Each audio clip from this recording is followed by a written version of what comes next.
In this video, I'll show you how you can find summary statistics and visual displays for a single quantitative variable, and also then a side-by-side box plot and some aggregate summary statistics for a quantitative variable with respect to a categorical variable.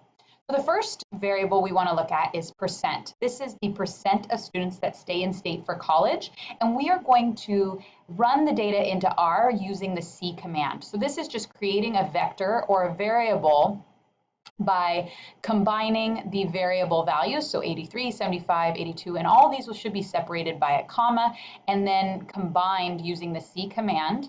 And then we're going to name it percent. This is the name of our variable. So if we run this whole section of code, we now have a new variable named percent with 1 to 50 values. And if we want to look at it just by running just the name, we can see that this is then the percent of students that stay in state for college. If we want to take the average of this, then we can use the command mean, and mean of our variable, so mean percent, is equal to 76. If we want to take the median, then we can use the command median percent, and we find that the median is 80. Now, if we don't want to necessarily run each summary statistic like this, mean, then median, then we can run this command called summary. This will give us then a minimum value, the first quartile, the median, the mean, the third quartile, and the maximum value. So the maximum percent of students that stay in state for college is 92%. The minimum is 36%, and then so on. But we notice that there's one thing missing from the summary statistics here, and that is the standard deviation. So we can use the command SD. SD percent is then going to give us our standard deviation. So the percent of students that stay in college varies on average from the mean 11.96%. And so that is the way that we can get our standard deviation as well. If we want to visualize this data, then we can use the separate commands stem or histogram, and the stem will give us a stem and leaf plot where we can see that this lowest value is 36, and if we look here, then that makes sense because that's the minimum. And so we can see from then the stem and leaf plot that most of the values fall between 80 and 90, or in the 80 stem, and that it looks like it's negatively skewed. So the stem and leaf plot isn't great because we can't add a title or color. So a different type of plot would be the histogram. And if we use the command HIST or hist of our random variable, then we get a basic histogram plot. So we can see that the percent is the our variable, and we can then see that this is a negatively skewed distribution with most of the values falling between 80 and 90. Now, there's a little bit better way that we can look at this data, and we can add in a main title. So here it's a longer title. So if I just separate this, I can see it a little bit better. It says percent of students who stay in state for college for each of the 50 states. I'm going to give it a color. So this color is equal to aquamarine, and I'm going to make a better X label. So instead of just having this be percent, I'm going to call it percent in states. So if I highlight all of this and run this, then I get a prettier looking graph. And I can look at it by clicking on this zoom command, and a new little window will come up with it a little bit bigger, and I can expand this and I can make it smaller if I want to, and adjust the way that it looks. All right, so we can easily see now that this is a negatively skewed distribution. Our variable is percent in state, and I know that the units is percent, and I know then what the variable represents, which is percent of students who stay in state for college for each of the 50 states. So this is a good visual display. It easily tells me what the variable I'm looking at, and it gives me a nice color. Now you can change the color or the title on how you'd like to. You can even change the bin width, but it seemed to work out pretty well here from 30 to 40, 50, and bin width of 10.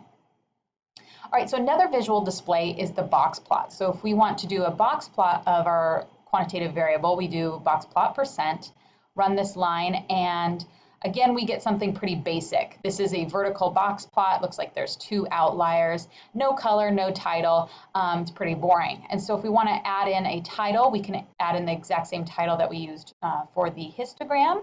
We can add in a color. And then we can change the orientation with this horizontal equals true.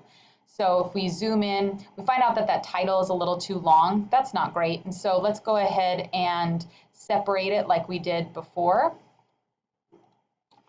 So if we just separate this title in R, so just put in an enter and make a space, then if we look at our visual display, it looks a little bit nicer. Basically, it doesn't run off the plot. So that's one way that we can do that. And we can see that we have two outliers. It looks like our horizontal axis now has our values. So it's really easy to read. We can easily see that the interquartile range is somewhere between 70 and about 83. So the IQR is about 13. The median is 80, which follows along with what we found from the summary statistics. The minimum value down here is 36, the maximum is 92, and it's a great visual display to see some of those main features. We can also see that there's a left skew because this tail is a little bit longer than this tail over here. Okay, so see, these are some of the main plots for a single variable. We can look at a stem plot, a histogram, or a box plot, but it's always important to put in a title and some color to make our plots visually appealing. All right, so let's turn a page and look at a different problem where we're going to look at 4 machines that are used to manufacture a rubber seal, and there's 5 measurements in each of the rubber seals. So to upload this data set, I'm going to use this command read.csv and file.choose with header equals true. So what this does is it basically is going to open up a CSV file. I'm going to use this file.choose command so I can get a window that opens up and I can search for my file. Header equals true just means that the first line in my data set is the variable names. So, and I'm going to call this data set machine. So I'm going to run this line and show you what happens.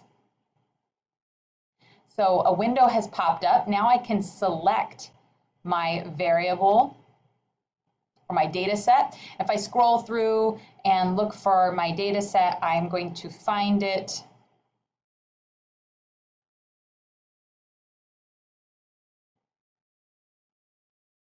Here, tensile strength machine comparison.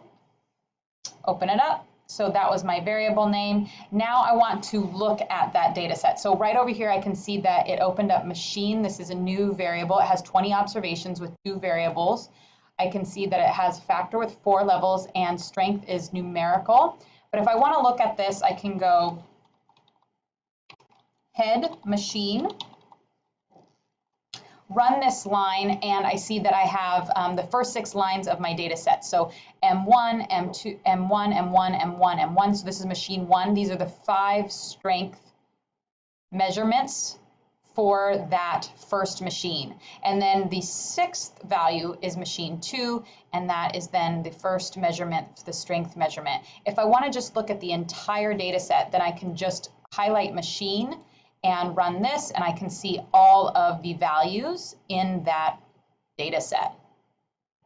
So we can see that we have 4 machines, M1, M2, M3, and M4, and we have all the strength values. So I can look at a side-by-side box plot by putting in machine star strength. So strength is then going to be my quantitative variable from the data set machine.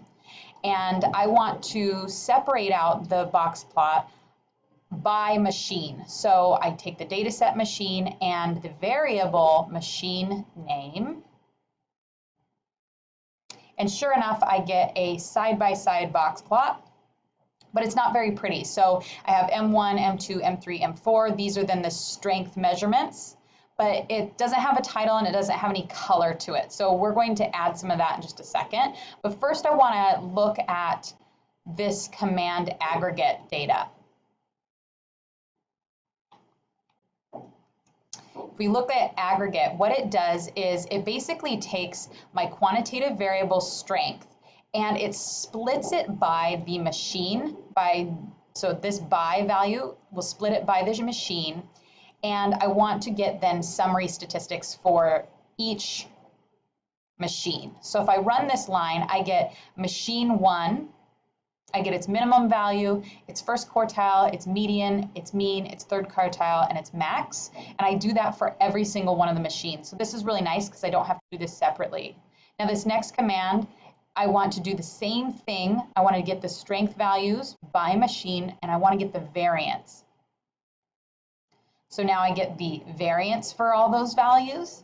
And lastly, let's suppose I want to get the length, and this will give me then the size of each one of these values. And so I can see that for each machine, the number of observations I have are 5 each. So I have 5 strength measurements for each one of the different machines for the rubber seal tensile strength.